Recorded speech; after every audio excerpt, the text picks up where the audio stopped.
a default environment. What does it mean by a default environment? So it mainly consists of three things. One is the basic language primitive. What I mean by default environment is that it comes, it's like a follow come. So it comes with Elixir, it comes with the standard Elixir library. So that means if you are using some kernel syntax, you don't have to import it, you don't have to alias it, you don't have to, there are three ways to use modules or use function in Elixir. Is it that you are importing the function, or is it that you are aliasing that function into where you want to use it, or you are using the use very the use word, the use and keyword. So you don't have to use any of that one. So kernel is a Elixir default environment. It mainly consists of basic primary language such as arithmetic operators, spanning of process, data type, and handling other micros for control flow and defining new functionality, modules, functions, and the like. A guide check for augmenting pattern matching. So we're going to be talking more on pattern matching, control flow, all this thing. When we talk about, we start taking the basics too. So each time we do a video. So from our next video onward, it's going to be about the basics. So we are going to be explaining the difference between a module and a function, the difference between a string that is a binary and a string that is a character. We're going to be talking about list, map. So don't worry, you don't have to get too excited because we got you loaded with so many things to learn about Elixir. Elixir is an interesting language, so there's so many things for you to learn. So you can involve kernel function and macros anywhere in Elixir code without the use of kernel. So that's what I'm telling you. Quickly, since they are all been automatically imported. Isn't that cool? So we're just gonna do this is number now. Is number, is variable, is binary, is string, they are all kernel functions. So we're just going to be diving into one or two of them. So I think we have gonna open a new section. So let me see how to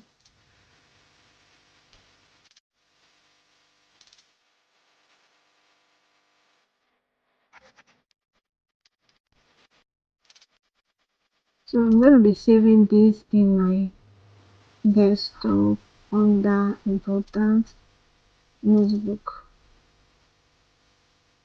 So I have one already, so I'm gonna be calling this one Elixir. So I will be sharing it.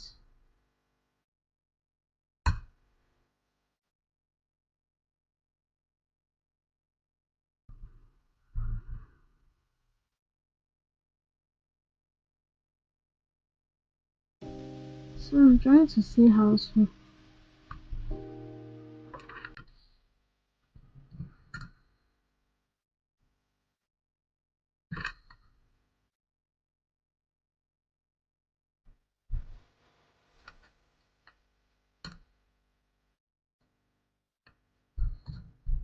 So I'm going to see how to get here. No, okay.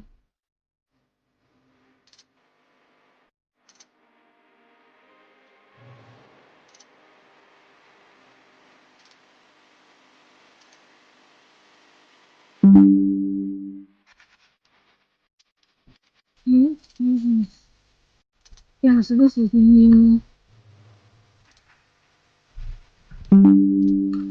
So this is the naming convention, and this one is going to be coming. So we're going to do is number, and we're going to do is number, and we're going to be giving it a string. So we're going to see what it's going to tell us. So it gives us false because a string is not a number. But if we say is string, okay, there's no a string. Is what is it? Is binary? I think it's binary. So we get true because it's binary. So if we say is char, I think is char is there. Okay, is char is not there. We have is atom. So if we say is atom and we say we call it dot hello. So that's hello and So we're gonna get a true because this is really an outcome. So we can, this is a way to comment off. So we can comment this to find out if what we're doing is okay. So these are kernel examples of kernel. So you notice I didn't use any import or anything before doing them. So that's one of the things. You don't want to import. You don't want to import a function memory code from kernel. Use the except. So if you don't want something to show, you use the except, and that particular functions will not come in. So the standard library cannot provide the basic capability the Elixir standard library is built on top of it. So it provides the basic capability that the Elixir standard library is built on. It is recommended to explore the standard library for advanced functionality. So this is it over here. Date, time, so all these things over here, they are all kernel. You use them without having to import them from data types to collection and variable to IO and system to process and application to code and macros to depreciated to exceptions. So you see all different type of error. So if you see an error, you'll be able to understand what each of those error message means. So we have runtime error, protocol error, different kind of error with close. So I advise you to go through this particular module. So I'll also be sharing it on this video. It's advisable you go through it to learn more about how the Elixir library works and the standard modules you can use and be able to understand what is going on. So date have year, month, and we have date time. So coming from JavaScript, or if you are using this HTML, you know that input field gives you this functionality of having a date time. So we have regex where you can do your regular expression. We have string. So string allows you to do an interpolation. You can say to string, you can write a data and say to string and immediately convert it for you to string. So if you notice when we're using those io.impute, we didn't call them, so they are part of kernels. So kernels are they have functions.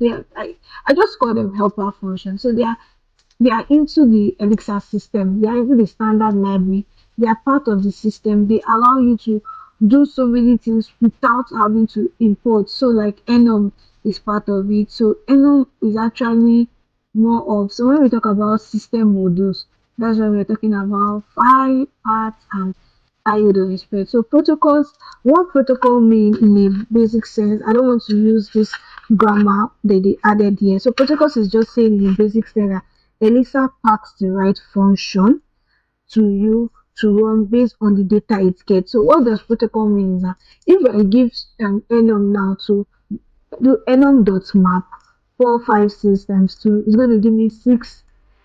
Okay, I give it 4, 5, 6. It's going to give me 4, 10, 12 because enum.map is mapping those variables, especially when I say it should double it for me.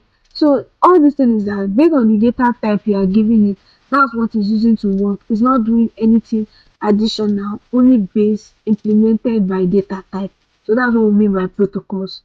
So this monophonic dispatch they're writing here in a layman or a very simple term is just that it packs the right function to work based on the data it gets. So I hope that's like a bit more explanatory. And here we have modules built on top of processes to provide concurrency, fault tolerance, and more. And we know that's the main key point of Elixir is that it is the concurrency, fault tolerance, and immutability.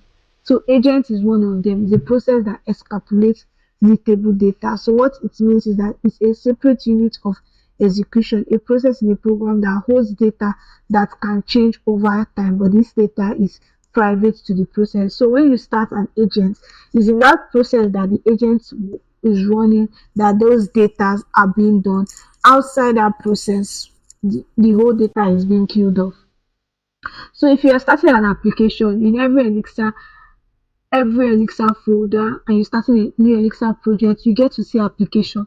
So what application is just telling you that is where your configuration, the starting and stopping of your application. Then we have a gen server, that is a generic client server API. So if you're coming from the Next.js functionality, you have those API folders, right?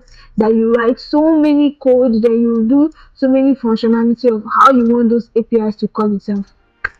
In essence, we have Gen server that does that client server API, registry, supervisor, a process that is responsible for starting, supervising, and shutting down other process. What a task in quick sense, what a task is quickly telling you is that a process that performs computation, but in a real sense, what it's just saying is that it's a process that performs jobs step by step. That's just what a task is. A task performs job step by step. So we have supporting documents over here. So if you are trying to build a library, there's a library guide, naming conventions. So I'm going to be doing this based on our previous video. You already see a link to these naming conventions, operation preference, pattern and guide, syntax reference, TypeScript reference, and Unicode. So we have guides. So what does guide help us to do? This is very very sweet. Like I just found out today about this, and it's very very nice. That is a condition you use to decide if a certain function or a part of your code should run. So let me say for instance now you want to run Ijoma only when this you want to run hello Ijoma only when name is provided. So let's move forward here, and I'm going to do a dev module. We call it guard. So we call it guards. Do an end. Then we're going to do a dev of guards. Do an end. So now in this guard now, in this particular function now, so what I'm supposed to take note of is that let me use this code over here to say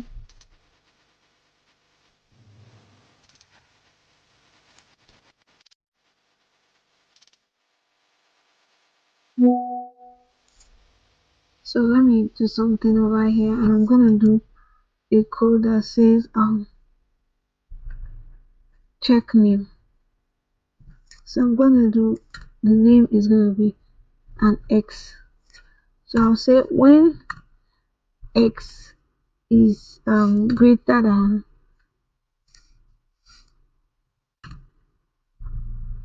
so when X is greater than mu, do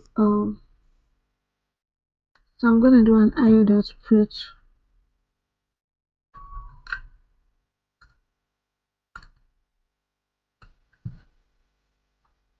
So I'm gonna be doing an interpolation here.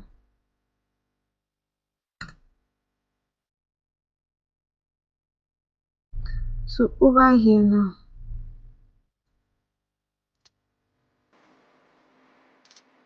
God does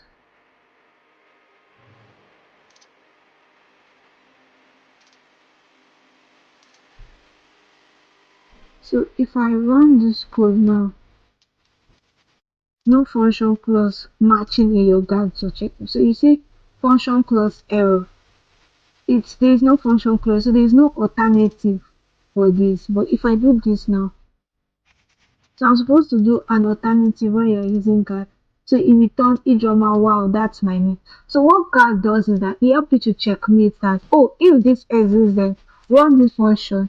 So if you're doing a guard to say, if this exists, run this function, you're supposed to do another guard to say, in order not to have an error like what we have, you're supposed to do a guard to say, oh, if this is new, then, so I'm supposed to do another function to say, something like this to a default function to say if equals to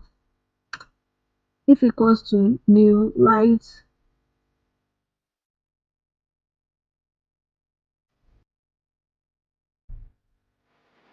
Oh, okay, right.